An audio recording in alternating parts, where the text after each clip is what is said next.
किसकी अग्र पूजा कर रहे हो युधिष्ठिर? इस कृष्ण की? हट!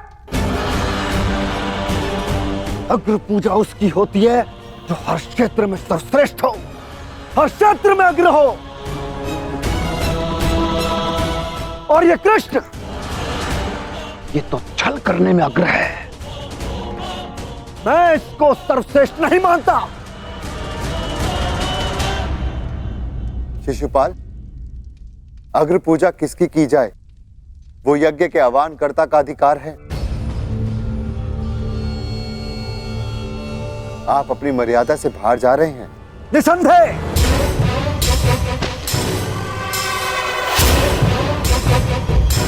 मर्यादा की बात मत करना युधिष्ठिर,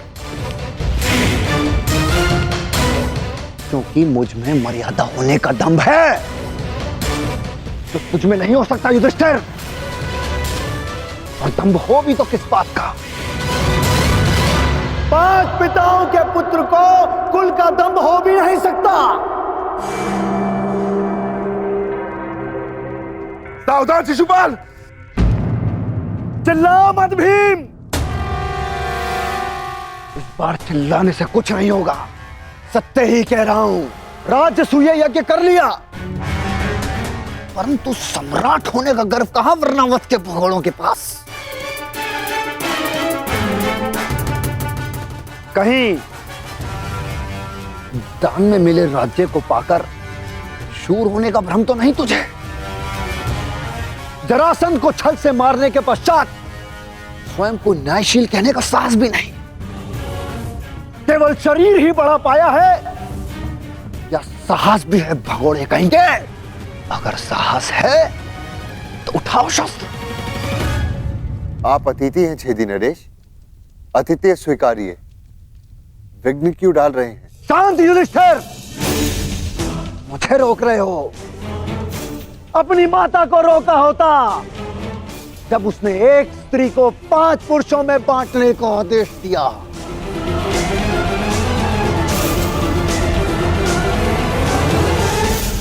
स्त्रियों का सम्मान करना सीखो शिशुपाल। ये मत भूलो कि तुम भी एक नारी की कोख से जन्मे हो। ये देखो, श्री कृष्ण वासुदेव बोले, सार का सबसे बड़ा पाखंडी, छली, कामी मुझे सिखाएगा कि किसका अपमान किया जाए, किसका सम्मान।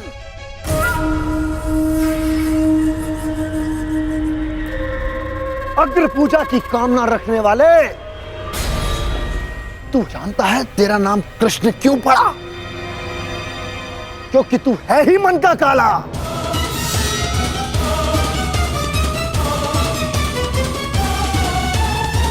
तेरे माता पिता ने तुझे जन्म देते ही इसलिए त्याग कर मथुरा से गोकुल पहुंचाया क्योंकि तेरे पांव देखते ही भाप गए थे कि तू कुलनाशक सिद्ध होगा।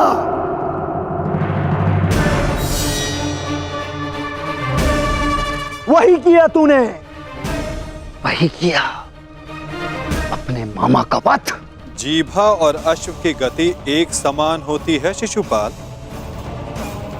यदि उसके रास को कसकर ना रखा जाए तो अश्व अपने सवार को गिरा देता है और जीभा बोलने वाले को। श्री कृष्ण वासुदेव की बड़ी बड़ी बातें, अरे जो सत्य है उसको कहने में जिह्वा को लाज कैसी? बचपन से धूर्त रहा है तू।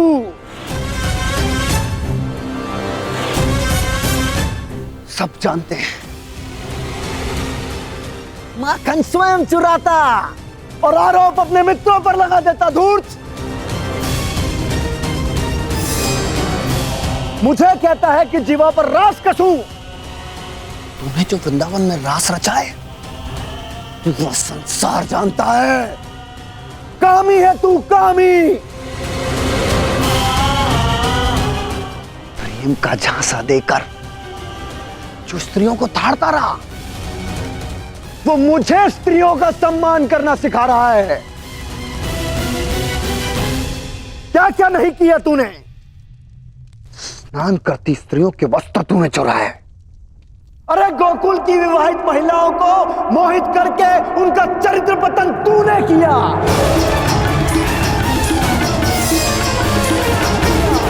मैं सावधान करता हूं तुम्हें, मेरे धैर्य की परीक्षा ना लो शिशुपाल,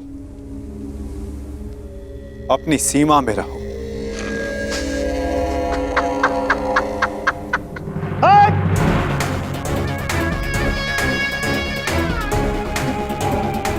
धैर्य तो मेरा टूट गया है। उसकी अग्र पूजा होते देखकर जिसने सदा पीठ पीछे से प्रहार किया। कायर है तू, कायर। सीमाएं तो तूने लांघी हैं। छल से रुक्मणी का हरण किया तूने। स्त्रियों का अपहरण करने वाले दुष्ट। तुम्हारे पापों का घड़ा भरता जा रहा है शिशुपाल, सावधान।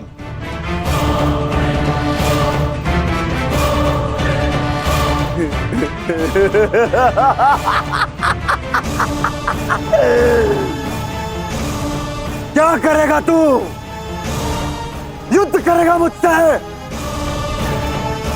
जैसे जरासंध से किया? रण छोड़।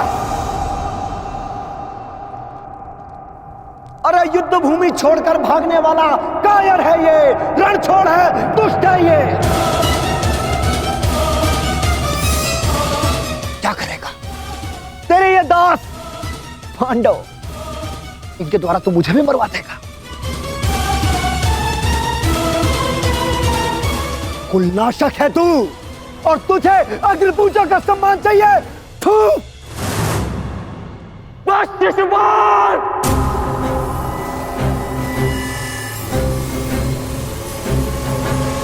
अपनी सीमा को वश में रखो। हट। मुझे एक सूत पुत्र की मंत्रणा की आवश्यकता नहीं है। ये मेरा और इस ग्वाले का प्रकरण है।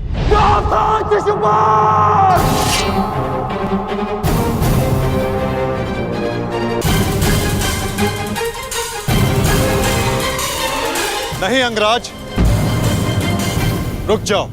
निकाल देने दो छेदी नरेश को अपने मन का मैल। इनका नाश करने के लिए अपना बाण व्यर्थ मत करो। इनकी जीभा स्वयं इनके नाश का कारण बन जाए।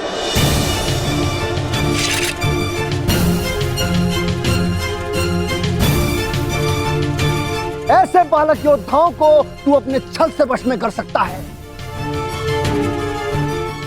या फिर तेरे इन दास पांडवों को। मेरे जैसे वीर को नहीं।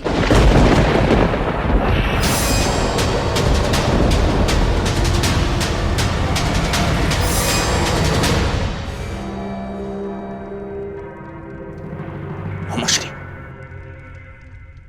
इस कृष्ण ने विषय को अपनी ओर मोड़ लिया है।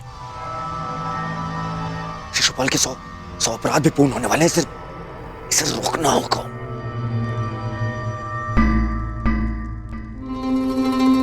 शिशुपाल, ठहरो। सब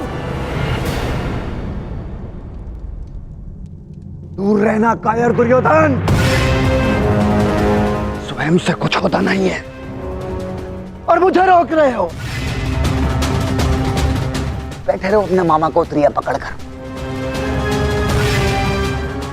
आज इस स्त्री के मान का पाखंड करने वाले को उसका उचित स्थान दिखाकर रहूंगा मैं।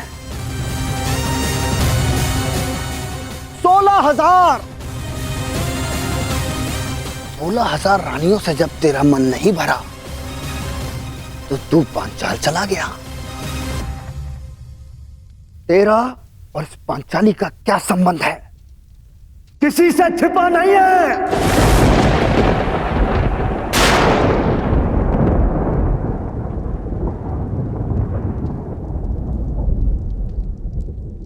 पांचाली का विवाद तूने जानबूझकर इन पांडवों से करवाया, क्योंकि तू जानता है ये मूर्ख कभी तेरा विरोध नहीं करेंगे।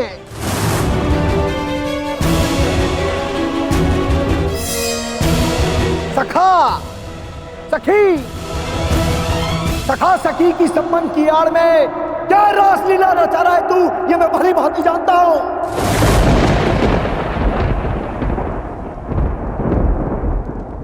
पर स्त्री गमन करने वाला पापी नहीं, महापापी है तू।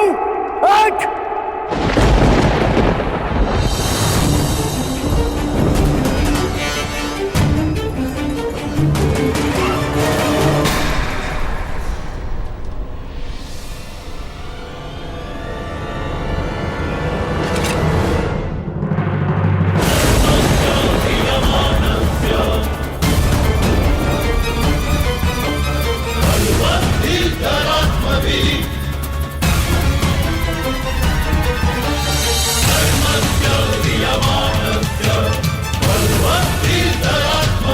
तुम्हारे पापों की सीमा समाप्त हुई और मेरी सहनशीलता भी।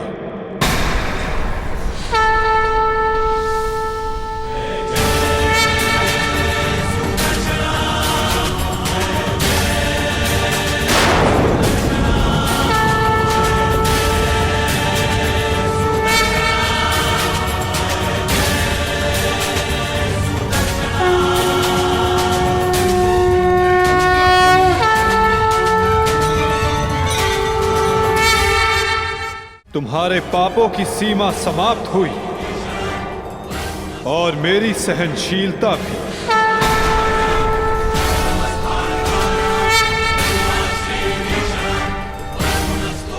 शिशुपाल, तुम्हें जो वरदान मिला उसे पाकर तुम अमर भी हो सकते थे। मृत्यु का भय नहीं था।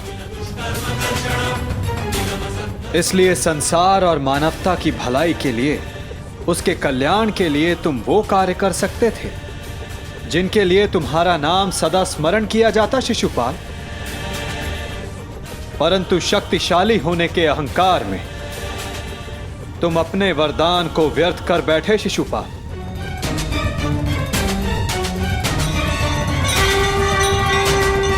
तुमने किसी का प्रेम नहीं लिया शिशुपाल, केवल श्राप लिया। अब देखो, तुम्हारा अंत, तुम्हारी मृत्यु तुम्हारे समक्ष है। ये क्या कर रहे हैं वासुदेव? ये अन्याय है। मैं इसका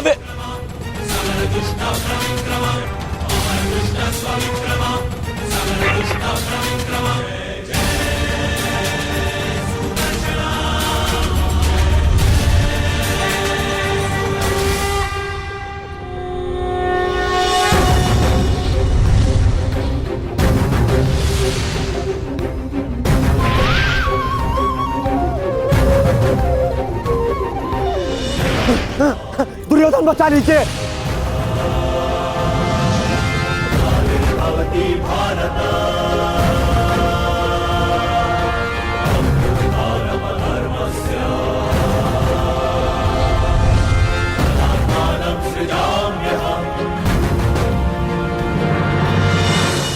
युवराज, मेरी रक्षा करो। मैं दोस्त हूं, कायर हूं मैं। क्षमा चाहता हूं, मेरी रक्षा करो। नहीं, तुम केवल एक अपराधी हो जिसे बार बार सावधान करने के पश्चात भी वो नहीं माना। तुमने न केवल एक अतिथि की मर्यादा भंग की, अपितु एक स्त्री के सम्मान पर भी प्रहार किया। तुम्हारी सहायता करना एक अपराध है जो मैं नहीं करूंगा।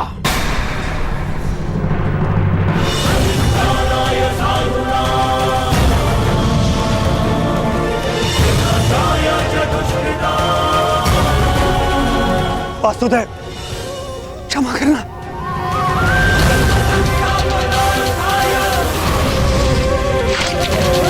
शिशुपाल,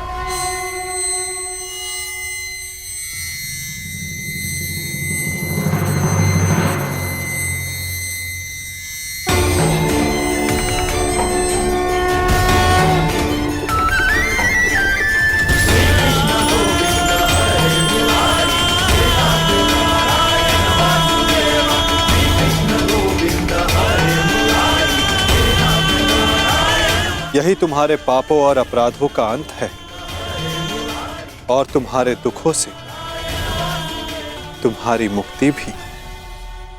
अनर्थ हो गया वासुदेव, अनर्थ।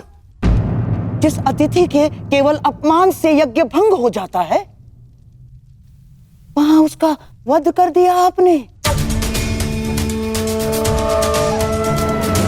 मेरे भांजे युधिष्ठिर का यज्ञ भंग कर दिया आपने। अनर्थ हो गया वासुदेव, अनर्थ। मेरे भांजे युधिष्ठिर को सम्राट बनने से रोक दिया आपने, इस इंद्रप्रस्थ को शापित कर दिया।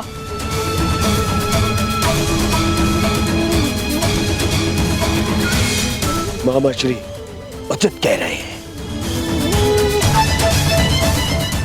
ये यज्ञ भंग हो गया। नहीं दुर्योधन, प्रथम आतिथ्य ने अतिथि का वध नहीं किया। दूसरा, अतिथि अपनी सीमा और मर्यादा का उल्लंघन बार बार समझाने के पश्चात भी कर रहा था, इसीलिए प्राण खोने से पूर्व उसने अपना अतिथि का पद खोया। तीसरा, उसने अपराध किया जिसका उसे दंड मिला। और चौथा, जहां अपराधी को मुक्ति मिले वो स्थान श्रापित नहीं, सम्मानित होता है दुर्योधन।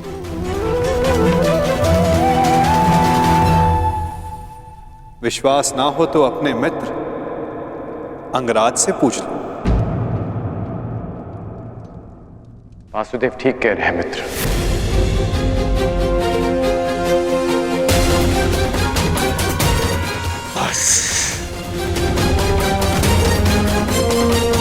मित्र शांत हो जाओ।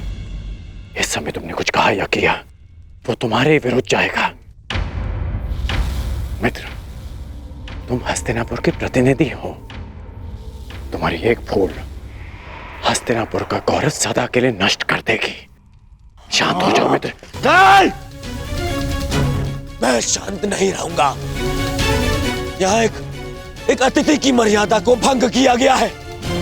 अब मैं इस स्थल पर एक क्षण नहीं रुकूंगा।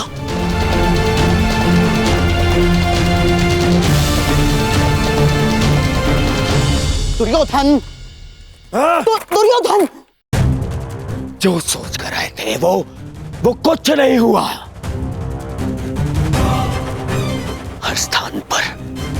हर स्थान पर हमें छलने के लिए प्रयोजन किए गए।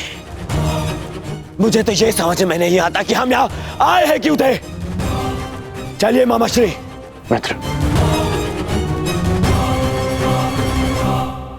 मित्र, मामा श्री, इसे कहिए कि मेरे सामने ना आए।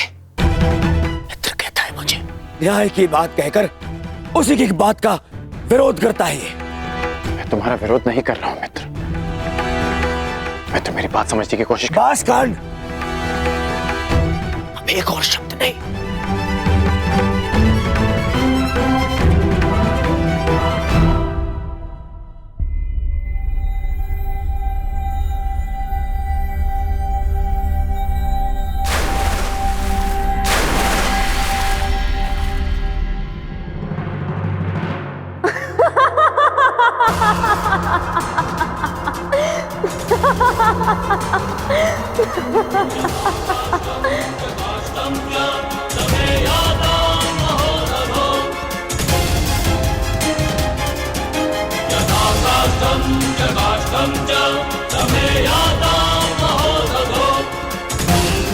सबकी उनके पिता से तुलना करने वाला स्वयं भूल बैठा कि वो किसका पुत्र है।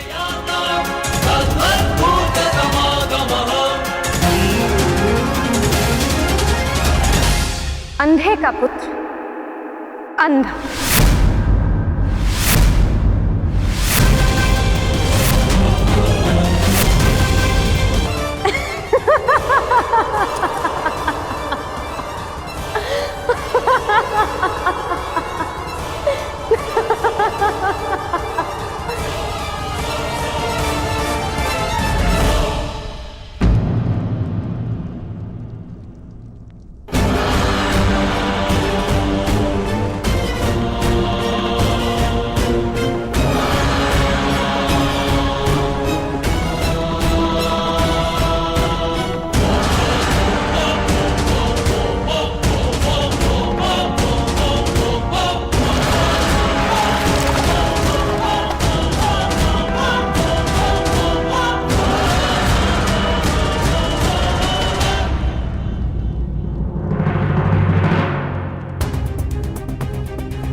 मित्र मेरी बात सुनो, मित्र मेरी बात सुनो, मित्र मित्र बात सुनो, मित्र बात सुनो, मित्र मेरी बात, मित्र रुको। नहीं गण, ये रुकने का नहीं, प्रारंभ का समय है, प्रतिशोध का प्रारंभ। यद्यपि युधिष्ठिर को मैं सम्राट बनते हुए नहीं देख सकता था, पर फिर भी मैं आया, है ना? पर आज द्रौपदी ने मेरा अपमान कर दिया। कर्ण, मुझे अंधे का पुत्र अंधा कहा, मेरे पिता का अपमान कर दिया, इन पांडवों ने मेरा अपमान कर दिया। कर्ण, मैंने तुमसे कहा था कि मैं इन पांडवों का कभी आयत नहीं करूंगा, परंतु ये भी कहा था यदि किसी ने मुझे उकसाया तो मैं शांत नहीं रहूंगा। जो आज मेरे साथ में हुआ, जो इस पांचाली ने मुझे कहा,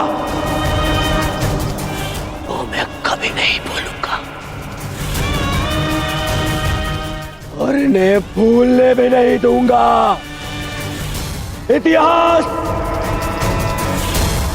स्मरण रखेगा इस पल को और इसके परिणाम को। इस सम्मान का मूल्य चुकाना होगा इस पांचाली को और उन पांडवों को भी।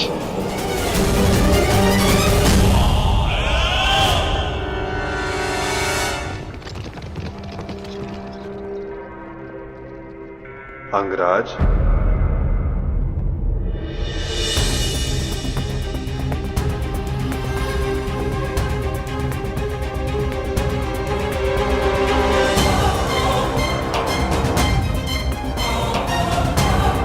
तुमने जिसका चयन किया उसने तुम्हारा साथ छोड़ दिया मित्र।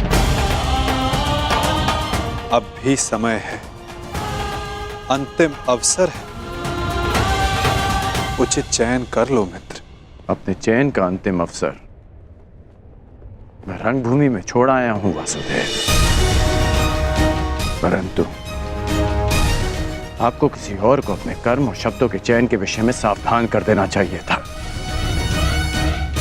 आप ही ने कहा था ना केशव कि प्रत्येक कर्म के अपने परिणाम होते हैं,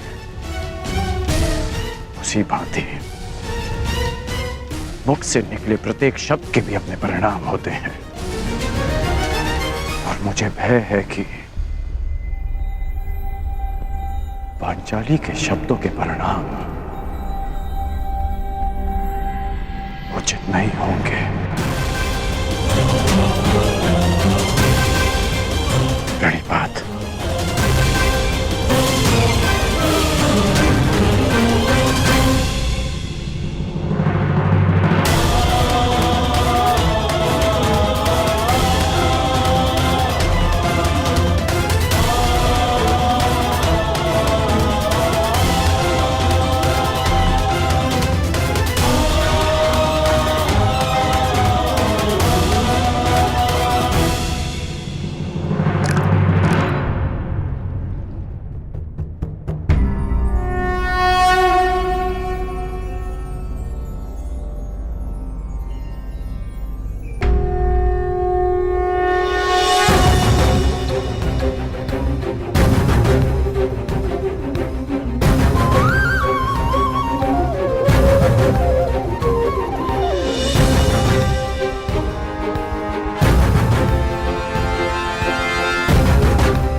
आओ सखी।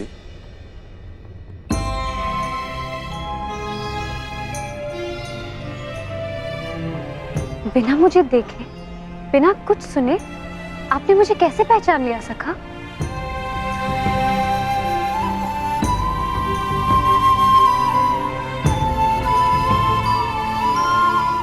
सखी सखा का संबंध ही ऐसा होता है।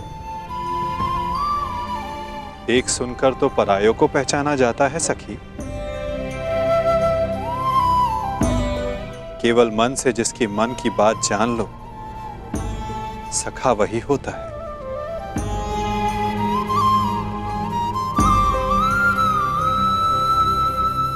सखा, सखा आपके हाथ से तो अभी तक रक्त बह रहा है।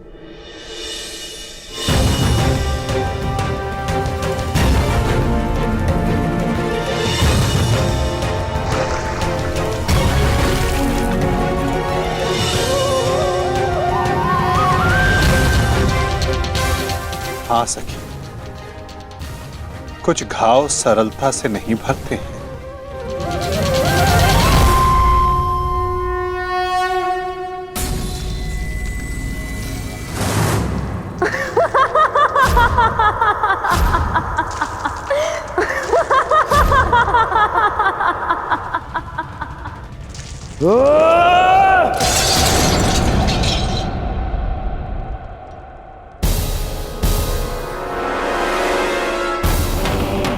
अंधे का पुत्र अंधा, अंधे का पुत्र अंधा,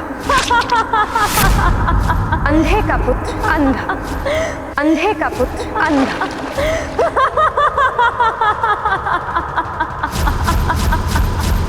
ये क्या कर रहे हो तुम? हट जाओ! मामाश्री, मामाश्री, रुकिए ज्येष्ठ। घाव लग जाएगा ज्येष्ठ। वही तो मैं जानना चाहता हूँ कि ऐसा कौन सा घाव है जो उस घाव से ज्यादा पीड़ा दे सकता है जो पांचाली के बच्चों ने मुझे दिया है।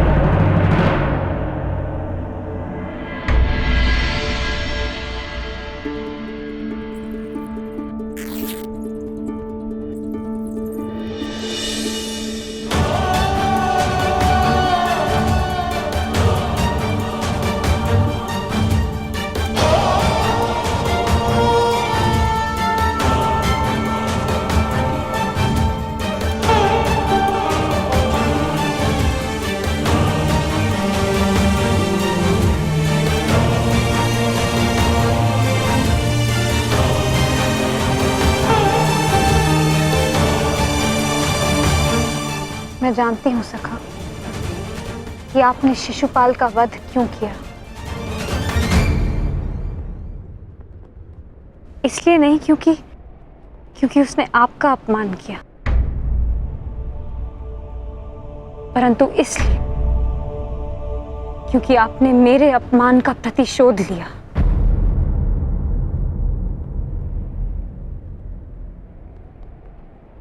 प्रतिशोध सबसे भयंकर अस्त्र है याज्ञसेनी, जो कभी ना भर जाने वाले घाव दे देता है।